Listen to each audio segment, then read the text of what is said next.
Hi, everybody. I'm Mark Stein, and welcome to the outmarket.pro podcast. Today's guest is Holly Holland, owner of Holly's Pilates Village in Louisville, Kentucky. She offers Pilates and yoga with the goal of helping clients use healthy movement to improve their balance, strength, muscle tone, and more. In this episode, I'm looking forward to chatting with Holly to learn more about her business and how she uses Pilates and yoga to help others. So welcome, Holly. Thank you, Mark. It's good to be here. So since you do yoga, and let me own my working knowledge of both of these topics. Pilates, I've always heard about it, but I've never experienced it. So I'm looking forward to hearing more about it. I'm definitely into fitness, and I have done yoga probably longer than most people except you in Louisville. Not that actually I did teach it. So back in 1978, I had a serious lower back injury. And somehow I came upon yoga because there certainly weren't any classes in Louisville. And I was self-taught with the book Light on Yoga, who I think he just died recently. Yes, EKS Iyengar. And so I opened the book and did the positions, and it was the only thing that would take care of my lower back to keep me stretched out and pain-free. So, and I taught group fitness classes, actually aerobics, when aerobics was more the old school aerobics before it got dancey and Jane Fonda-ish. So I didn't have the leg warmers on, but I taught that and introduced yoga at the beginning and the end of it, of that class. So anyway, that's the extent of my knowledge. Very self-taught, but I'm an incredible supporter of yoga and continue to do it 2 or 3 days a week. And eager to learn more about Pilates. So what a long build up, but let's get into it. Let's start with yoga and talk about the benefits and maybe how it relates to Pilates and how it sort of led in some ways to Pilates. Right. Well, it's interesting that you say you go back that far. I really don't. I did not really practice yoga. So let me just give you a little bit about my background on this. I started with yoga. I think I was about 45, and I'd had a very busy career as a journalist, mother of 2, and just pretty much had burned out from stress. Literally, my adrenal system was out of whack. I had pneumonia, fibromyalgia, I had everything, could hardly get out of bed. And I went to the Mayo Clinic as a specialty clinic for fibromyalgia. And they said, the only thing that we know that helps with this is movement. And I remember my husband at the time, he said, you've always been sort of curious about yoga. We thought about doing that. And I'm such a type A. I couldn't imagine sitting there and just waiting for, the chimes to go. And I thought, this is not for me, but I did. I went to I got a 90-day, all you can do yoga pass. And I went every day. And at first I was almost, asking them to teach it to me. I was skeptical, but I realized how much I was benefiting from it, particularly when I got cut off at traffic and it didn't cause me to go in an uproar. And I thought there's something to this mind-body connection in addition to whatever my body was feeling like. And then I practiced. I did everything I could. I loved it. I felt so good in my body. And one day I was at a fitness facility where I took yoga and the teacher didn't show up. So everybody in the class, I think there were about 40 people there, and they said, Holly, you teach. I said, well, I'm not a teacher, but I'll lead the class. And they loved it so much. I thought, well, maybe I will become a teacher. So I did. And I traveled to Cincinnati to do a training there, stayed with a friend of mine on her couch, and did that over many months.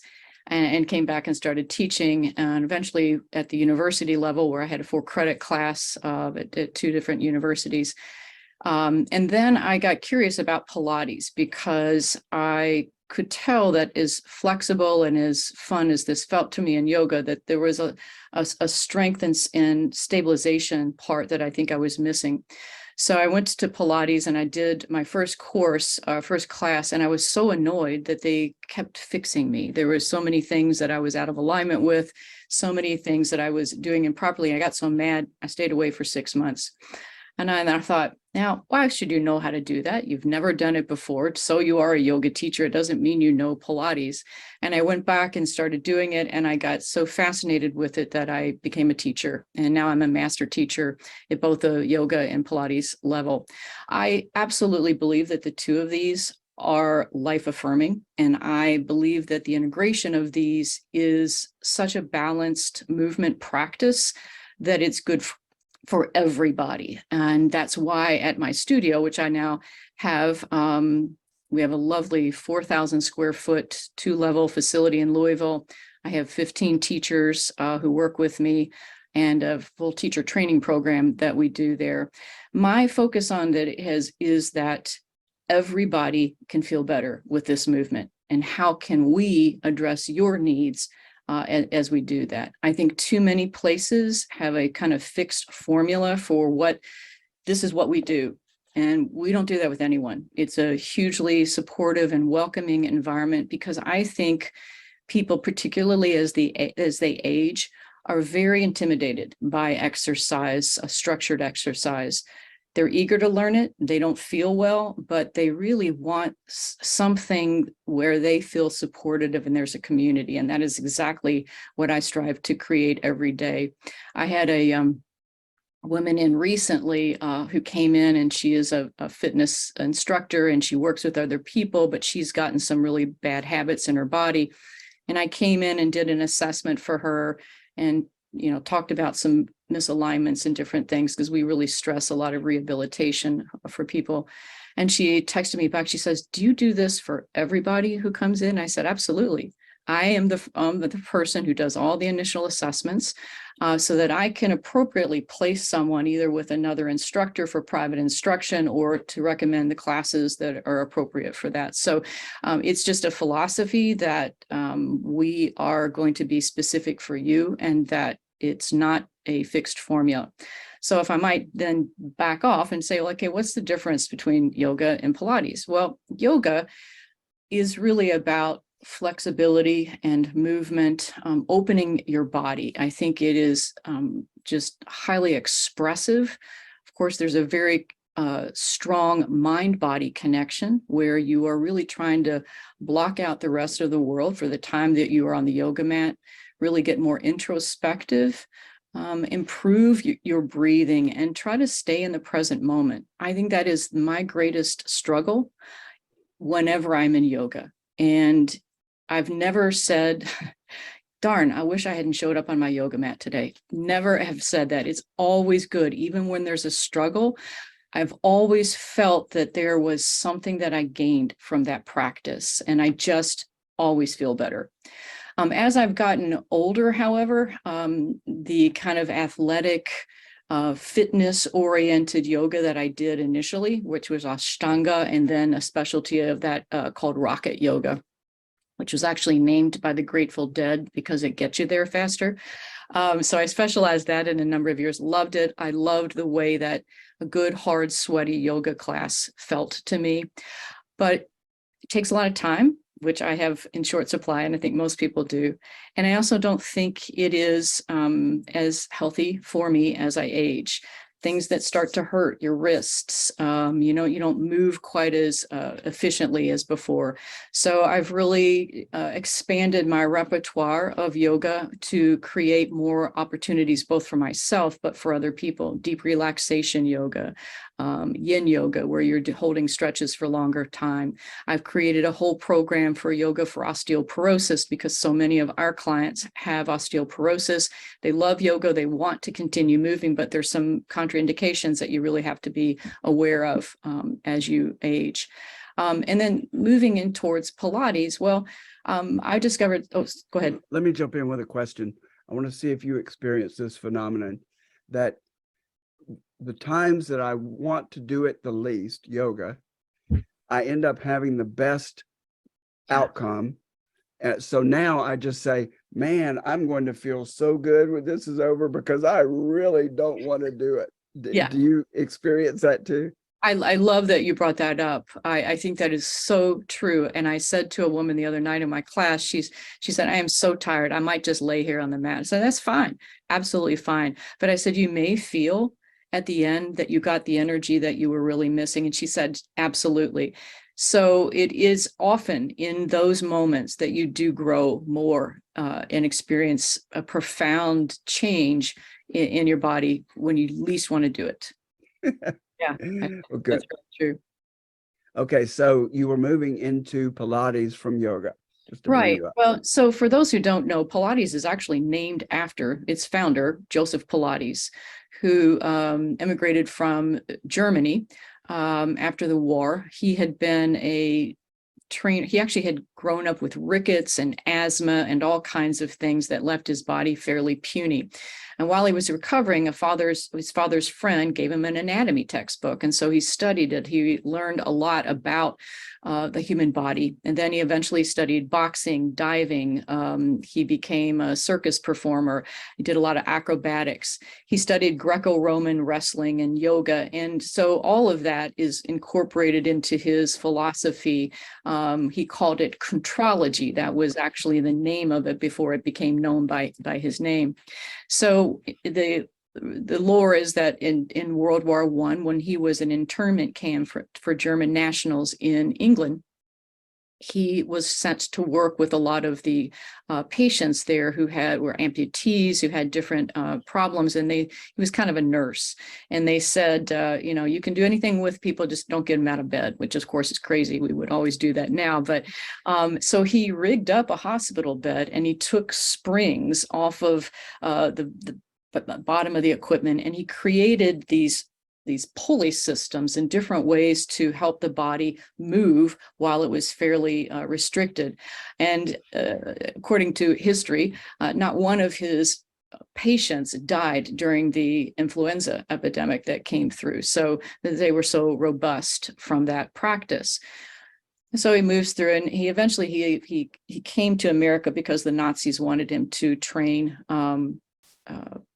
soldiers, and he refused. So he came to the United States and he set up a small studio in New York City, which happened to be right near a lot of the professional dance community. And so a lot of dancers who would get injured from their excessive movements would say, go see Uncle Joe, and so he was a favorite of Martha Graham and George Balanchine.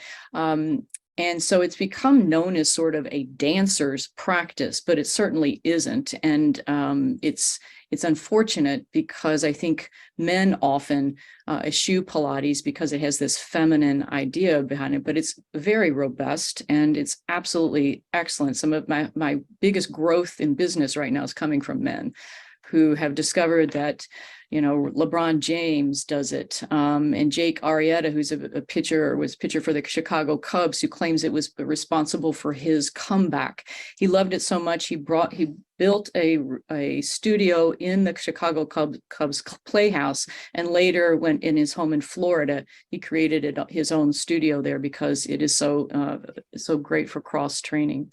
What it does is it really picks up your misalignments. In my case, for example, I have a slightly higher pelvis and I have a lot of hypermobility. Well, in yoga, that was always rewarded. I could splat, hit the floor, do all kinds of things. But what I really learned is over time that I was hanging in my joints. I really was constantly contracting my muscles because they were trying to stabilize me. That led to a lot of low back pain, neck and shoulder pain. And so as a consequence, I've learned a lot about core stabilization, how to use your abdominals with everything you do. But a key component of Pilates that I think people really misunderstand or ignore is it's really about spinal decompression. Gravity, age, our modern society creates roundness in everyone. And Joe Pilates used to say you can be 40 years old with an 80-year-old spine, or 80 years old with a 40-year-old spine. And I know which one I want to have. That's one that is working against gravity, that is learning the postural supports that are necessary to really kind of counter effect what life is bringing to us. And I think that's what people first recognize when they've started practicing Pilates, is how tall they stand, how much better their posture is. People will comment on it. What are you doing? You know, you don't necessarily lose weight, but they'll look at you and say, what's something's different about you? And I hear that all the time from folks who have been practicing it, because it is so much about good body habits. It is very equipment intensive, and you know, you provided a couple of videos for us to use. Why don't we show it, since a lot of people will not be familiar with it? And let's see, let me go here, share my screen, and why don't you just sort of talk us through what's going on here? And you know, we may have some sound. I wonder if I can cut the sound. Yeah, I would just cut it down, see if you can bring that volume down. So this is so what you're seeing here is called the Pilates Cadillac. This is in my studio. In fact, Lisa, my client there, is a former dancer who said, I wish that I had known this early on in my career. This could have helped me so much. She's become such a fan of this. So you can see that the Cadillac actually looks like a hospital bed. Joseph Pilates called it Cadillac because it was the name of his favorite car, but it uses springs, and so it's really helping elongate. In this case, Lisa is stretching her legs down. She's trying to bring her heels together, sort of access her glutes on the back of her hip, but then she's also trying to stabilize using her core. So you never go so low that you create an arch in your back. You can also see that she's got a pillow under her head so that she doesn't go into, you know, hyperextension. So there's a lot that's going on in this, even though it looks like a slow, you know, movement here. She's really doing a lot to keep that alignment. Her shoulders are down. She's breathing with her breath. And if you look around the Cadillac there, you'll also see there's bars there where we do some different work there. There's one on the right side that's called a roll down bar. There's one on the back end. So this is a very rehabilitative piece of equipment, but it's also very acrobatic. There's some things you can do, actually kind of hang from it. You see those little fuzzy things at the ends where you can do some amazing things where you're hanging backwards. You can flip up and down on it. So it's actually quite amazing. It's pretty fascinating to see that. So we often start people here, just kind of helping them learn these basics of breathing and moving while your core is strong and active. Is it also maybe called Cadillac due to the price of the equipment? I bet it's expensive. It is. That particular machine costs about $6,000. So there is a lot of investment as a business. So when people say, you know, why is it so costly? It's because of the equipment. You can see I've got 4 of those there. I've got in the background, there's a particular kind of machine where the only place in Kentucky offering this for classes. It's called the Coraline, which a lot of pro athletes are using because it works systems going back and forth, and it's pretty fascinating. So it's really dynamic movement. But yes, so with my 4,000 square feet, I've got, you know, 4 Cadillacs. I've got, I think, about 12 reformers, 4 Coralines. It's a big investment, 7 chairs, and a full yoga studio too. So it's a lot. Wow. Let's see. Let's bring up another video. Yeah. So Are you seeing that? Yes. Okay.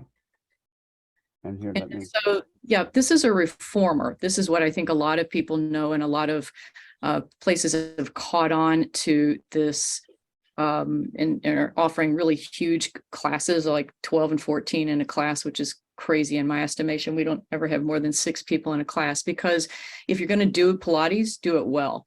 Otherwise, it's just moving your leg. In this case, Robert, who's got a lot of back pain here, I'm trying to stabilize his pelvis and help him move that leg so he can strengthen his glutes and his abs without arching his back. In the background, you can see Kendria is teaching my niece, in fact, and teaching her how to open her hips. So there's also springs on this piece of equipment, but they're underneath, and there's straps for both your hands and your feet. And you can see in the background where Kendra is showing a lunge position to really open up your hip flexors, which feels amazing. And so you can sit on a box, you can do different things here, you can stand on it. Most people love that you can do a lot of exercises on your back. And so they kind of like that they don't have to hop and move around the room. But in order to do this, you've got to be able to use your core muscles. So you can see in this case, I'm helping him stabilize. I wouldn't do that with every person, but I'm doing that to really help him monitor that because he's had so much pain. He's not yet able to do that as much independently on this particular movement. He can do a lot of things much better now. But he's a lawyer, and he's been a runner and a biker, and he's kind of beat up his body. And so he turned to Pilates because his wife was a client and said, "Would you go talk to Holly and see if she can help you with this?" And he's a big fan now. It strikes me that there are some situations where people have injuries and they otherwise could not do much rehab, PT, but you may be able to isolate some areas and work on those areas when other more traditional methods would not be appropriate, like not being able to sit up or something. No, I think that's really true. We get people with such a range of conditions, everything from osteoporosis, Parkinson's, scoliosis, recovering from knee replacement, shoulder replacement, hip replacement. And so physical therapists will take them through a range of exercises, but after their insurance is over and you can't go to the PT, for example, PTs and chiropractors and folks will refer to us because people need to continue doing those movements. And they can't just stop that, or if they do, they'll regress. But yeah, and it takes even more training to understand a lot of those movement dysfunctions and how do you work with that. I specialize a lot in gait work and helping people understand how they are both moving their feet or lack thereof. A lot of times people start working with walking with their knees and they start shuffling. And so it's creating not only some instability, but it's also creating patterns that may go in their low back and in their shoulders, different things like that. So we have a lot of equipment that can also help with that. But we also have just plain old mat Pilates. People think that's the easiest because, it doesn't use equipment and, that's the kind of thing you might do in your gym. It's the hardest thing. It's just you and your body trying to stabilize, move, function. And I think it's remarkable. I love it. I'm so glad that we do have mat Pilates at the studio. I'll often take people who've been working on the equipment back to the mat repertoire and they're amazed. I'm like, oh my gosh, yes, this is so hard that I don't have the equipment, which Joe Pilates, who was kind of an engineering marvel, he created to help people access the movements easier, the movements on the mat. So the equipment is a little bit of a crutch in order to help you get some of those basic movements. I experience an alignment issue maybe once every year and a half, 2 years, and for no reason at all, I'll start having some lower back issues or leg numbness or that sort of thing. And I suspect, I'm just checking this out, I suspect it's because the lack of core stability. So I might loosen it up in yoga, but I'm not correcting or I'm not getting to the core, no pun intended, issues. Yeah.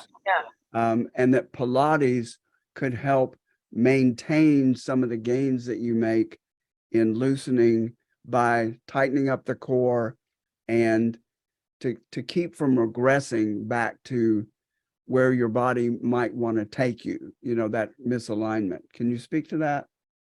Yeah, and I think that's really wise that you recognize that. I believe that we both pattern after our parents or primary caregivers. If your dad walked like a duck, you probably walk like a duck because you start sort of patterning that.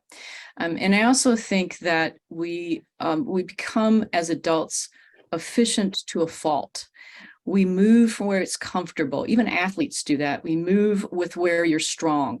And that becomes detrimental to weaknesses in your body because you don't develop them as much. Or if you're severely right-handed, and I certainly am, you have a much, lazy left side, and that can come at a cost too, particularly as we age. So we often get away with things until we don't. And I think that, like you say, you've found some remedy to sort of help you adjust that. You get a little bit looser, or like I regularly see a massage therapist, and she comes to me for Pilates, and I say to her every week, and she says, "Holly, your shoulders never disappoint me." And I say, "Elizabeth, your hips never disappoint me," because we need those, because you can loosen it, whether it's massage or with yoga, and I highly recommend both. But if you're not constantly going back to, okay, where are my, I call them, kind of little cheat points. Where are those? I tell people when I'm working with them, approach your body movements like a detective, and when you find a piece of evidence, like you just described with your own body, like, okay, this is helpful. I know that when I do that, or when I take the garbage out every week, and I'm rotating that, or go out for my too much golf over the weekend. Oh my gosh, my low back pain. What are those things that you're figuring out are causing you pain or causing you instability? And let's address those. So in the case of golf, so many people are not using their core muscles, and they pull on their low backs. So that's a pretty big swing when you've got to go out there. Or if you're a runner and you're always pushing off on your knees, well, that's going to give out over time. So how can you work with a better heel to ball strike, for example, and really power more from your glutes and engage your core, all of those kind of things. It's just helpful to have, I think, a movement specialist who can coach you into that and then help you identify, I'm doing that again, and then fix it. Not as judgment, but as like, okay, there it is again. Now let me see if I can add new tools to address that. And that leads me to think about some of the situations we get into, especially sitting with all of the sitting. Many of us are tied to computers all day, and we get into those bad habits to tilt to one side or slump. I even notice some neck issues as a result of my bifocals, where I'll have my head at a certain angle to be able to see a particular screen. So, Yeah. And would it be yoga? I guess a combination of the two, and Pilates, where you tell us how each one helps in those bad habits that we get into, like sitting. I think that's great. So I continue to do a really deep dive into various modalities that can help both pre and post Pilates or yoga to help with this. So during the pandemic, more and more people were spending time online than ever before. So when people started coming back to the studio, I was just seeing this crazy amount of tension and stress. Of course, the pandemic was stressful. Jaw pain. Dentists are seeing just a huge number of jaw issues. People are clenching their teeth. So I work with a lot of people to help them work to open their chest muscles. When you're round and you're in front of a computer, and I have terrible vision too, and so I always have to catch myself doing that to when I'm looking at a computer screen. Most people think of maybe what their mother or grandmother said, and hold your shoulders back. Well, that's not exactly what it is. If ever that were the easy way to done that, and holding your shoulders back when your arm bones are still kind of internally rotated like that isn't going to help. Mhm. Or when your head is far forward like this and you're sitting there, that's going to be pulling on your neck.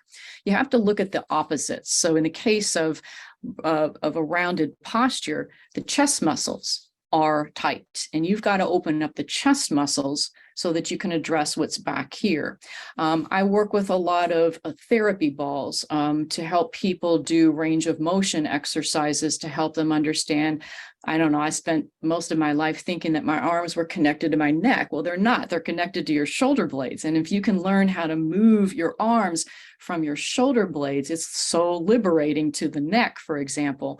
So we do a lot with that in kind of pre sessions to help people. We've also constructed classes called Deep Stretch Pilates, where we're helping people work on some of those tight issues, work on their chronic tensions and their trigger points, so that then they can move into other classes and just through their lives, and they're not going to be so chronically tight. We use resistance bands. We do things where we're, propping you up on blocks or bolsters or different things. So it's a combination. It's one of the reasons that I think that my studio is truly unique in that we have not only the equipment, but the trained instructors in order to provide all of that for modern bodies. It's complicated.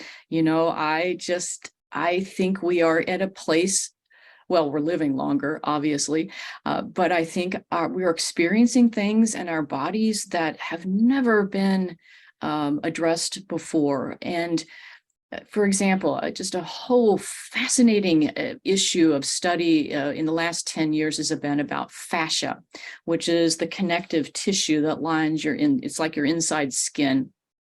And it's this web. And research in the last 10 years has just picked up so much about how inflammation and chronic tension lives in the fascia. Well, if you don't address that, your muscles can't function appropriately. So you have to work on deeper stretches, deeper ways to release the fascia to then also address your muscles. So both yoga and Pilates can do that. So what are some of the maladies, just to give a general term, some of the issues that you think are well addressed by yoga and or Pilates? What are some of the presenting issues that people come to you for? Yeah, that's a good question. I think hip flexor tightness from sitting is probably number one. I've heard, and I've got to research this a little bit more, but there's actually people are studying how the human body is changing into the shape of a chair. I mean, we are becoming chairs, and it's, you've probably heard that sitting is the new cancer, but it's terrible for us. So what happens is, especially if you're sitting, and I don't know how you are right now, but I've changed chairs so this will look better here, but I always will sit with my knees below my hips, because if your knees are higher than your hips, your back is taking a lot of strain, and your hip flexors are like locked, which means your butt is asleep. And not only are you sitting on it, but we have a phrase, we call it gluteal amnesia. Like, we don't know how to use our butt muscles. We sit on them all day, but we don't do anything with them. So if they're asleep, that means some other things are chronically tight. And in case of the hip flexor and the low back. So a lot of people with low back pain is just epidemic in this country. And most of it is from bad posture. So I would say hip flexors. So many of the lunge and open positions that you do in yoga are just so therapeutic for getting into the stretches in the back of the hip. Just wide-legged stances and open arms. And then moving up the spine, again, from the neck and shoulders. It's just terrible. People are so rounded here. I love my sons so much. They're in their early 30s, but both of them, from using computers all day, have a very forward head position. And I believe that in very short order, they're going to be in places where 50 and 60-year-olds have typically gotten after many years. And so many in their generation are, because they grew up with computers. I didn't. I've only had come to this as a later malady, but I feel it every time. I used to work as a journalist and as a book editor and an author. And I really, one of the reasons I switched professions is it was killing my body to use a computer. I'm grateful for the computer. It's opened up so many things, but it is one of the most detrimental things that has ever happened to the human body. And what about standing desks? I experimented with it. I got fatigued fairly quickly. And I also found that my standing posture was worse than my sitting posture. I was on one leg, I was sort of cocked, and I don't know, what's your experience? When I was a book editor, of course, I used one too. First of all, with the vision thing, I was still feeling like I was coming in too close to the camera. But I think whatever postural challenges you had as in a seated posture are going to be represented in a standing posture.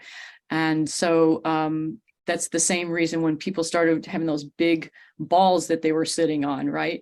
Well, it's fun and it sort of feels good in your hips, but then you go back and you slump and it doesn't really help. With a standing desk, if you are really practicing good ergonomics and in both with your arm and your shoulder position, but also how you stand, then it's a good thing to break up the habit of sitting. So I think when you have one that's adjustable and then you can come back down, it's really good. Or to set a watch to say, okay, for 5 minutes every hour, I'm going to walk around. My Apple Watch has been so good for me for that, though I certainly move around the studio a lot. But when you are sitting for any amount of time, get up. Just move, stretch, take a low back stretch or something. So a standing desk can be a reminder of that, but it is challenging if you don't also practice good mechanics, healthy movement mechanics that will assist you in those movements. So I interrupted about different conditions that are really helped by either yoga or Pilates. You had mentioned osteoporosis. Do you want to talk a little more about that or talk about some other problems? Because we have one of the biggest programs in the country for both Pilates and yoga for osteoporosis and have had just remarkable success. I mean, I don't have scientific studies to show this, but I know from client after client who have improved their DEXA scans, which is the measure of their bone softness, basically their bone density, who have moved out of osteoporosis with our exercise program alone. I'm not suggesting don't take the medications, but we know certain things that truly help build bones. And that's what we incorporate in our movements for both Pilates and yoga. We know that impact, when you strike your heel on the ground, that helps stimulate your bones. We know that resistance movements using a band or pressing off of something that's helping you stretch. When you stretch your muscles, you stretch your bones. But the third thing that people forget is that you got to change it up. And this is why we often get runners or walkers who come in and say, well, how do I have osteoporosis? I'm out hitting the pavement all the time. So, it's nice, it's good, and it's cardiovascular, but your bone gets used to it. Whatever you do over and over and over, that stimulus to the bone is over, and the bone gets bored. It needs surprise. And so things like dancing or changing how you're resisting. In yoga, for example, there's been some research with Dr. Lauren Fishman, who's done some yoga for osteoporosis, is to the amount of time that you hold a pose with weight bearing can affect your bone growth. So we incorporate all of those into our program. We just have a huge number of people who come in multiple times a week, and we've just had remarkable progress with that. So exercise is the only thing that can help osteoporosis that doesn't have side effects. So I sure would look at that if I were someone who was experiencing a diagnosis of osteopenia, which is the stage before, or osteoporosis, because there are many other things that are quickly recommended without, I think, a lot of thought about the repercussions of them. And if either in conjunction with medication or instead of medication, try exercise and meaningful exercise. There are many things you cannot do with osteoporosis, many things in yoga and Pilates that you can't do, such as flexing. So we've had to modify our whole program for that so that they're safe for osteoporosis. And so our folks are highly trained in that too, to help people identify the positions that are good for them, because they want to keep getting healthy, and they want to, well, many people get diagnosed with osteoporosis, men included, at a fairly young age, got a lot of life to go. And I think the other thing that's really important for in terms of a malady is balance. We start actively losing balance at age 30, which is frightening for somebody who's 63, is that you've got to work on that year after year. And it creeps up on you. I mentioned the idea of like where people are starting to walk with their knees and they start to shuffle. Well, as you get older, the tactile stimulation that you receive from your feet and your fingers is diminished. So you literally don't feel where you are, and that makes people feel unsteady.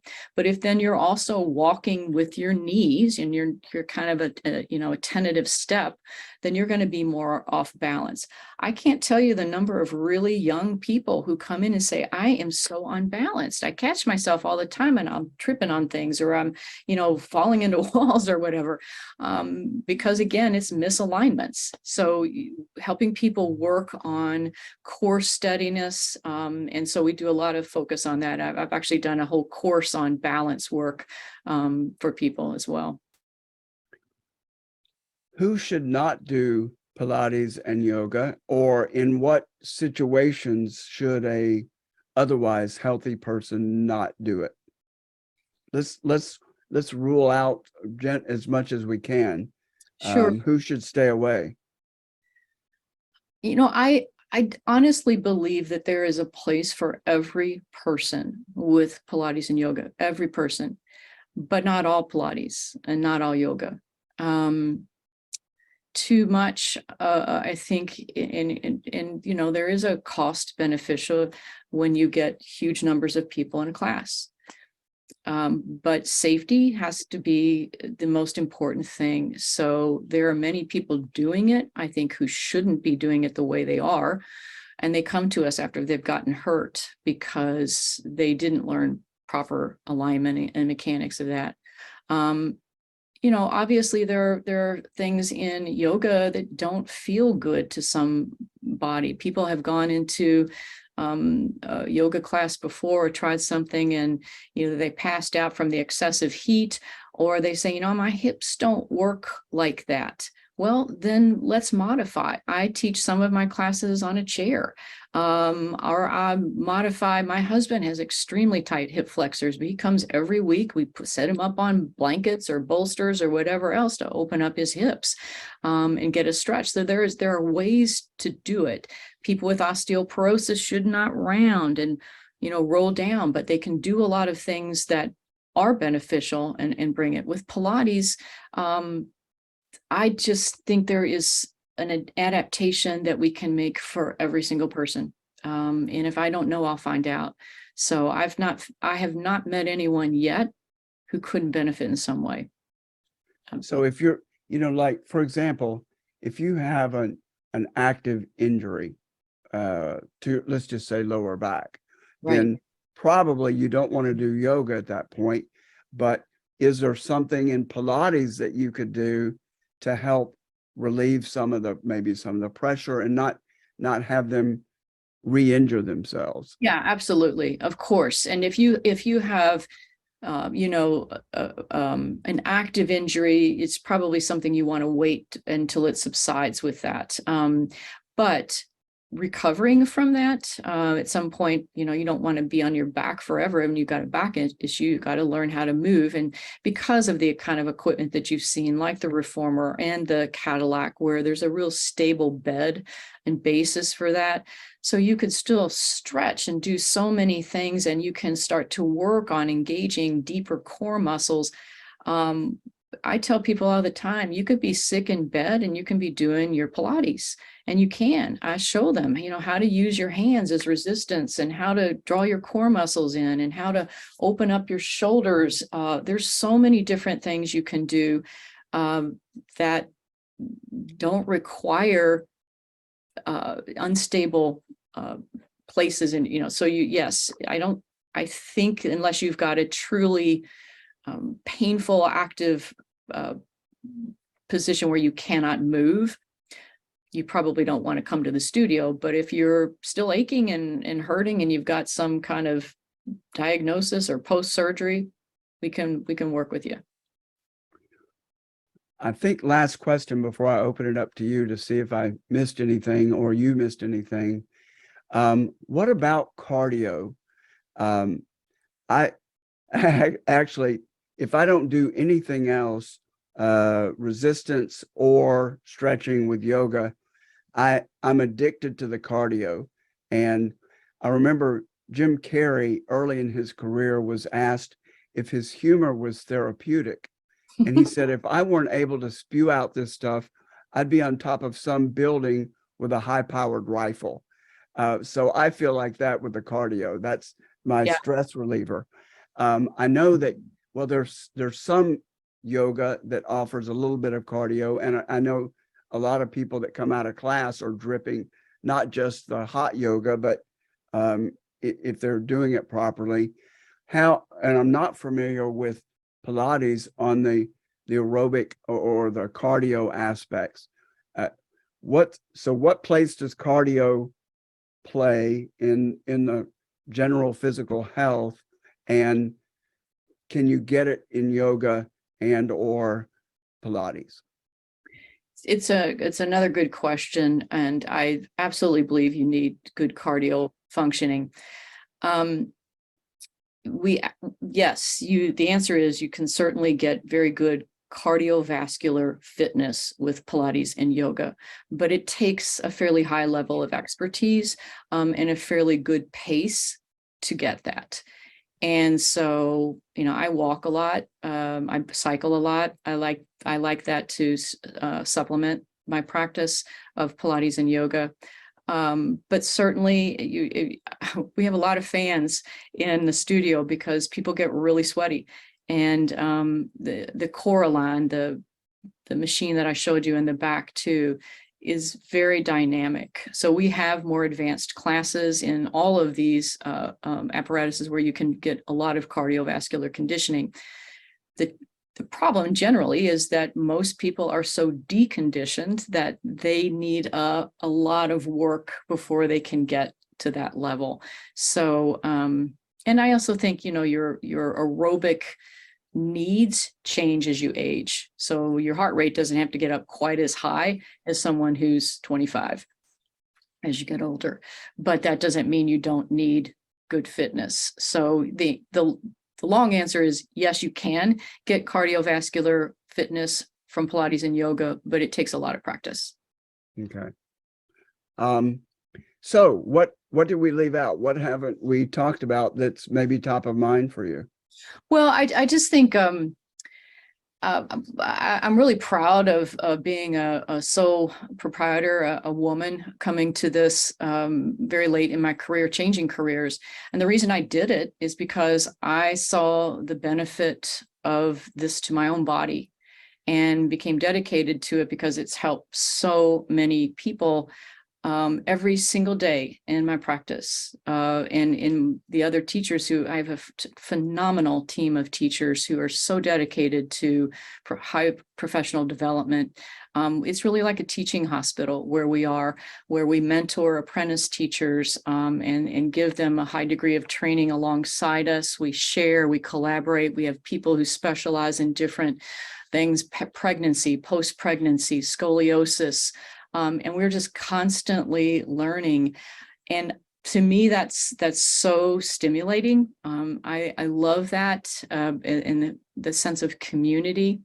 So I just say to folks who are, I get that price point is important for a lot of people, but you got to ask yourself when you go to something, a really big facility where everybody's moving all over the place and you don't really have a high degree of attention? Are you doing it the best for yourself?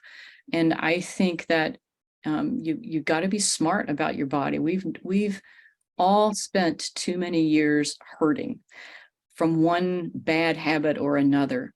If you're really interested in learning some better habits, then see somebody who specializes in that.